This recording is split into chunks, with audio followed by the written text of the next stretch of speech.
Answers to review for quiz 10. Number 1, find two non-negative numbers whose sum is 9 and so that the product of one number and the square of the other number is a maximum. So two numbers whose sum is 9. So that's where I get x plus y equals 9. That's going to be my secondary. And then we want the product of one number and the square of the other.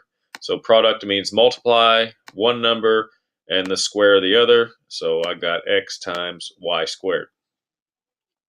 I solve for x over here. Since the y is being squared, nothing's going on with the x. So that's why I solve for x. Makes it easier. You can still get the correct answer if you solve for y. Just a little bit more work to do it that way. So I plug 9 in for the x, which gives me this. I distribute. So 9y squared minus y cubed. Take the derivative. So 18y minus 3y squared. Set it equal to 0. Factor out of 3y. So I have 3y and 6 minus y. Set both of those equal to 0. I get 0 and 6. So when I plug 0 back in here, y equals 0, x equals 9. Those two go together. When I plug 6 in here, 9 minus 6 gives me 3. So 6 and 3 gives it. So I have two sets of possible answers. So that means I need to plug them back into the product equation to figure out which one is a maximum like it's asking for.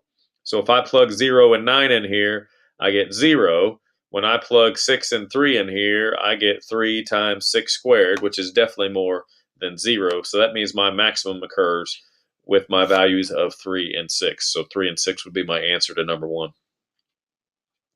Number 2, an open rectangular box with a square base is to be made from 48 feet square or 48 square feet of material.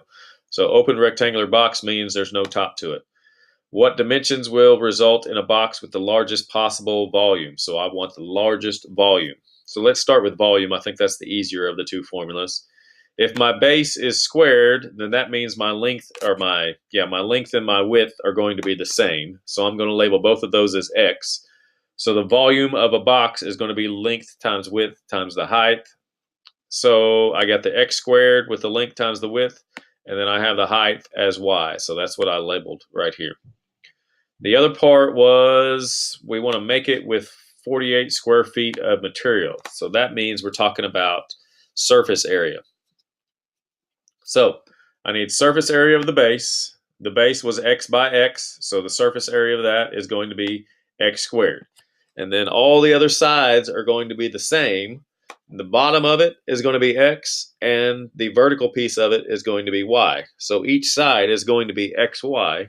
There are 4 of them, so that's how we have 4xy. So 48 equals x squared plus 4xy. As you can see here, it's going to be easiest to solve for y since there's only one of them. So I subtract the x squared, I divide by 4x, there's y.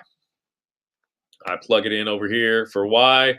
The x's reduce here, leaves me with an x here. I distribute that x to the top. We end up with 48x minus x cubed. I take the derivative, gives me 48 minus 3x squared, set it equal to 0.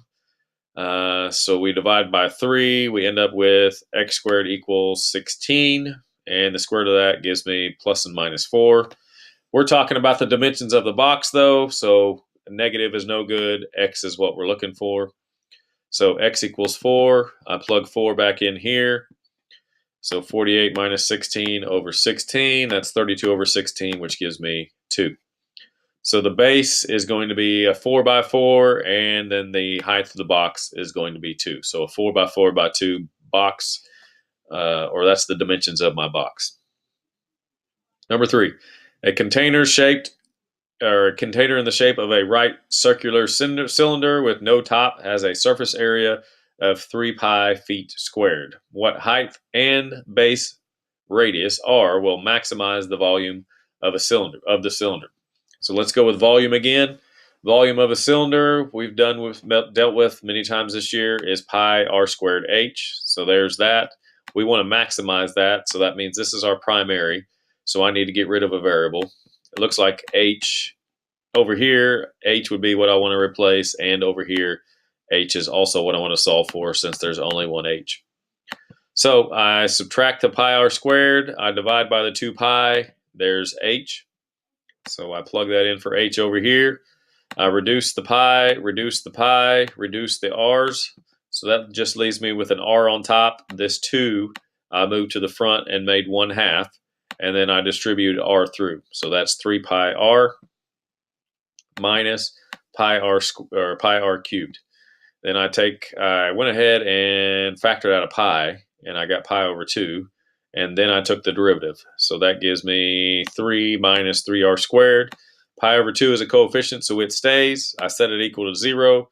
When I set it equal to 0, I'm going to divide by the pi over 2, so that goes away. And then I'm going to solve for this. So the 3's, when I solve for it, are going to cancel. I get 3r squared equals 3. The 3's canceled, gives me r equals 1. I take the square root. I get r equals plus and minus 1, but we're talking about a distance again. So r is going to be 1. I plug 1 back into my secondary, which gives me 3 pi minus pi over 2 pi, which is 2 pi over 2 pi, which gives me 1. Now let me back up because we didn't talk about how to get the surface area of a cylinder. So we'll start with the bottom. The bottom's pretty easy.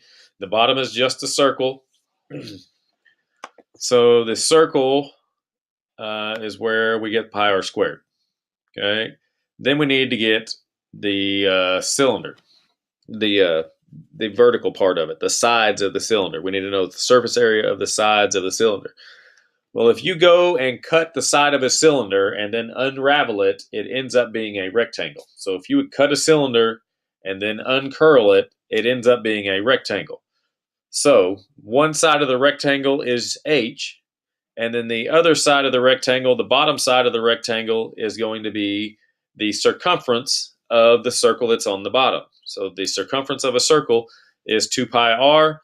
The height of the rectangle is h. So that means my surface area of a cylinder is going to be 2 pi r h. So that's where we got that from, if you were wondering. All right, number 4. We should be pretty good at number 4. Find the point on point xy on the graph of y equals the square root of x nearest the point 4, 0. So we have our distance formula. We plug in 4, 0, which gives me this. They tell me y is the square root of x, so I plug in here. So the square root of x squared is going to give me x. I go ahead and multiply this out, which is x squared minus 8x plus 16. Put the x and the negative 8x together, gives me that. And remember, we decided that when we're doing the distance, we're only concerned about the inside. Because if I'm minimizing the inside, then I'm also minimizing the radical. That's what we discussed the other day.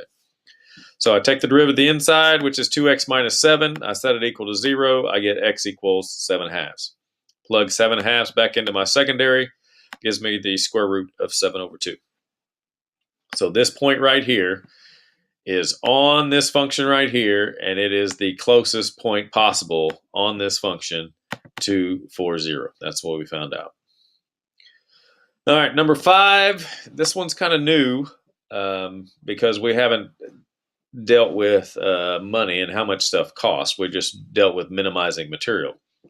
So a cylindrical can is to hold 20 pi meters cubed. So that right there is volume. So volume equals pi r squared h, which we just talked about on problem number 3. So pi r squared h equals 20 pi. So there's my secondary. The material for the top and bottom cost $10.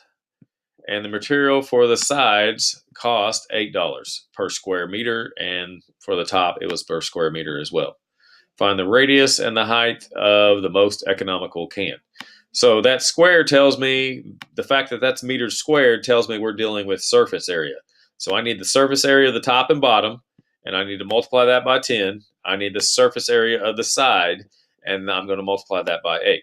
Well, the top and bottom, just like on number 3, the top and bottom is nothing more than a circle. So the area of a circle is pi r squared. There are 2 of them. There's a top and a bottom in this case. The other one, there wasn't a top. So there's 2 of them. So pi r squared is my area. There's 2 of them. So we have 2 pi r squared. And then it costs $10. So then I multiply that by 10. So this is the area of the top and the bottom.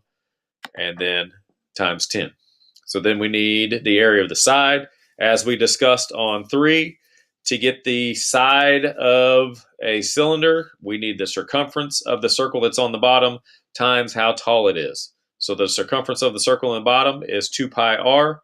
So there's the circumference of the circle on the bottom times how tall it is. So 2 pi rh, and it says that material costs $8. So that's why I'm multiplying by 8. Go ahead and multiply by 10, or distribute the 10, distribute the 8, take the derivative. Oh, nope, don't take the derivative just yet. I got to substitute over here. I got to get h by itself and then substitute. Notice when I divide pi r squared, the pi's cancel, just gives me 20 over r squared. So now I can plug that in here. The r and the r squared reduce. 16 times 20 gives me 320 pi on the top. I have an r on the bottom. Now we're ready to take the derivative. So derivative of this, 2 times 20 gives me 40. And over here, the derivative of this is going to be negative 320 pi over r squared. Common denominator, like we've done several times today, gives me this. Set it equal to 0. Bottom would be 0. Doesn't make any sense for r to be 0, so that means I want to set the top equal to 0. So I set the top equal to 0 right here. I add 320. I divide by 40 pi. That gives me 8. The cube root of 8 is 2. So my radius needs to be 2. I plug 2 back in over here. So 20 divided by 4 gives me 5. So my radius needs to be 2 meters. My height needs to be 5 meters to have a volume that holds this and to make it the cheapest possible. All right, now 6 is pretty tough. I won't give anything like this on the quiz or a test, but it's good for you to throw out, or good for you to see. There are 50 apple trees in an orchard. Each tree produces 800 apples. For each additional tree planted in the orchard, the output per tree drops by 10 apples.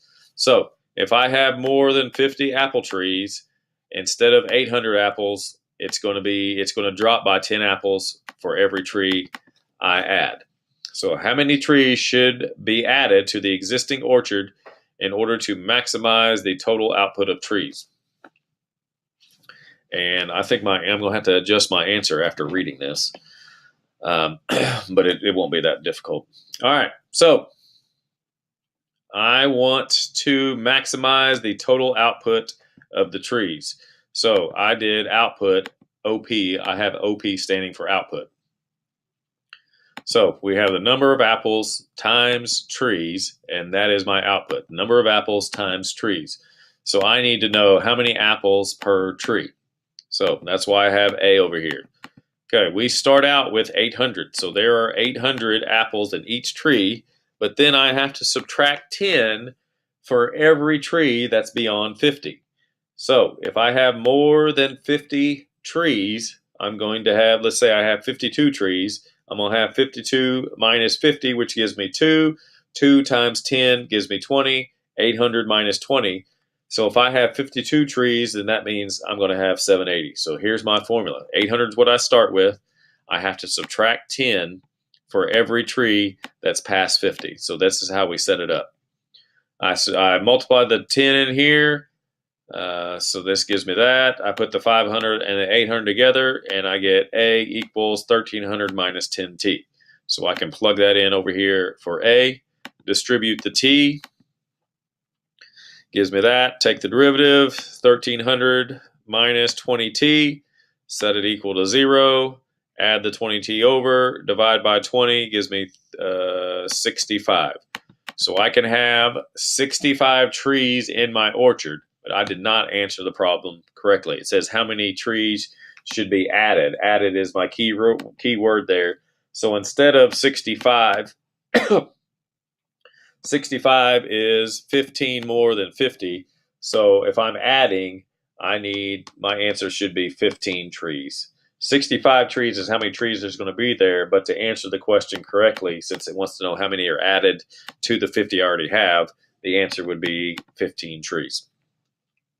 So number 6 is pretty tricky, but it's good for you to struggle with. See if you can figure it out.